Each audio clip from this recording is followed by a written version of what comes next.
एक परिवार होता है, छोटा सा हंसी खुशी रहते हैं। उस परिवार में एक लेडीज होती है, एक जेंट्स होता है और उनके बच्चे होते हैं 4।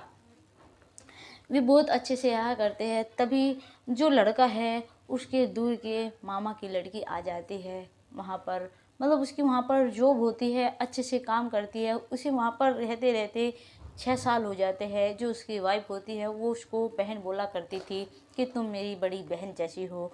मतलब कुछ शक नहीं करती है, बस रहती है अच्छे से ऐसे ही।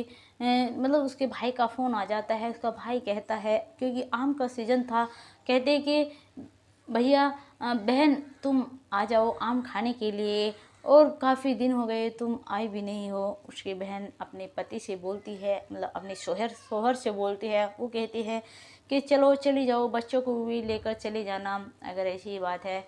वो चले जाते हैं, लेकिन उसे अपने मायके जाए हुए 15 ही दिन हुए थे। वो उस लड़की से शादी कर लेता है। जैसे ही उसे पता चलता है वो तुरंत अपने घर से आती है, और जैसे ही दोनों को देखती है पति पत्नी के रूप में, उसे फिर देखिए फिर वो क्या करती है वो लड़की उन दोनों के साथ में। नमस्कार दोस्तों, मेरा नाम है मोनिका। मेरे इस नए एपिसोड में आप लोगों का स्वागत है। प्लीज़ वीडियो को पूरा देखिएगा, लाइक और सब्सक्राइब करना ना भूलिएगा, क्योंकि कहानी बहुत ही ज़्यादा अच्छी लगने वाली है आपको। एक लड़की का नाम निशा होता है, और जो ये लड़का है इसका पति है, इसका नाम साहिब होता है। दोनों अच्छे से रहते हैं, हंसी खुशी। उनके 4 बच्चे होते हैं, 2 बेटे और 2 बेटी। तुरंत ही उनके घर पर एक लड़की आती है। उस लड़का है उसके मामा की लड़की आती है, और वहाँ पर वो जॉब क्या करती है। उसे जॉब करते करते ऐसे हो जाते हैं 6 साल वहाँ पर। वो उसके मतलब सब कुछ उसका काम, मतलब सुबह ही जाया करती थी। वो उसे अपनी बहन बोलती है निशा को, इसलिए वो भी अपनी छोटी बहन समझकर मतलब उसके कपड़े खाना आती थी, एकदम पानी देती थी, उसको गरम गरम खाना बनाया दिया करती थी। क्योंकि वो भी उसके बच्चों के साथ में मतलब जैसे कुछ सामान है ला दिया करती थी, कभी कपड़े दिया करती थी लाकर, कभी खाने पीने को। मतलब इस तरह से, मतलब जैसे एक फैमिली रहती है, एक फैमिली मेम्बर होता है, इस तरह ही उसको मानने लगती है निशा। लेकिन उसे नहीं पता था कि मैं इसको, जिसे अपनी बहन मान रही हूँ, यही मेरे साथ में एक दिन ऐसा करेगी।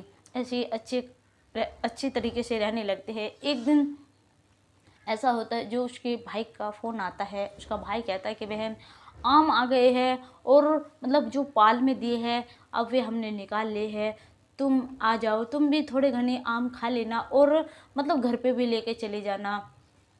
शाम को उसका जो पति है वो कबाड़ी का काम करता था। उसका पति अपने पति से पूछती है कि भैया का फ़ोन आया था, क्या मैं घर चली जाऊँ। वो बच्चों को भी बोल रहे थे कि बच्चों को भी लेकर ना जाना।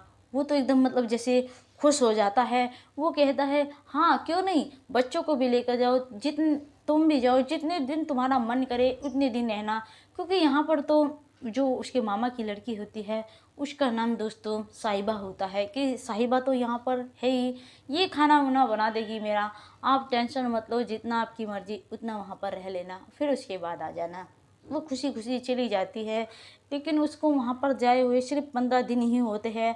15 दिन के बाद ही जैसे उसके भाई को ये खबर लगती है कि जो मेरा जीजा है उसने शादी कर ली है अपनी मामा की लड़की से। वो तुरंत ही वहाँ से चलता है अपनी दुकान से, और अपनी बहन को जाकर ये सब बताता है। उसकी बहन तुरंत ही वहाँ से अपने बच्चे को लेती है, आम वाम सब वहीं छोड़ देती है, अपने बच्चों को लेकर आती है घर पर।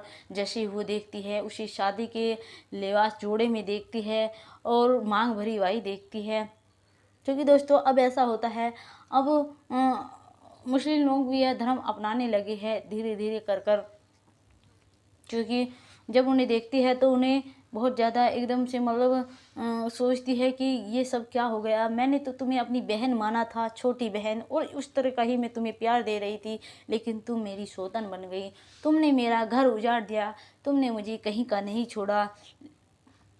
जो उसका मतलब पति था वो अपनी दुकान पर गया हुआ था। जैसे ही शाम को वापस आता है, वो उसको देखती है, उसे देखकर भी उसका खून खोलता है कि आखिर तुमने ये सब क्या किया, तुमने इससे शादी क्यों की, हमारे जबकि 4 बच्चे हैं। तो मैंने एक बार तक इन बच्चों के बारे में तक नहीं सोचा। जैसे ही यह बात सुना रही होती है वो तुरंत ही कहता है उसे अपने मामा की लड़की को, साहिबा को, कि तुम अपना बैग पैक करो, चलो अब हमें यहाँ नहीं रहना है, मैं तुम्हें एक रेंट पर रूम लूँगा, वहाँ पर जाकर दोनों रहेंगे अच्छे से। ये हमें अच्छे से नहीं रहने देगी।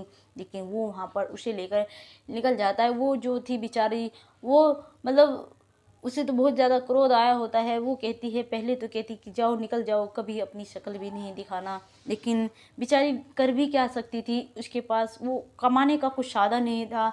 उसके जो बच्चे होते हैं, घर में कुछ राशन नहीं होता है। वो सोचती है अब कहाँ जाऊँ, ऐसे ही सोचती है। उसके बच्चे बिलखते रहते हैं और दूध मांगते हैं। तो सोचती है, उसके दिमाग में ख्याल आता है कि आखिर उसे, चलो मेरी परवाह नहीं, कम से कम अपनी बच्चों पर तो दया आएगी ही।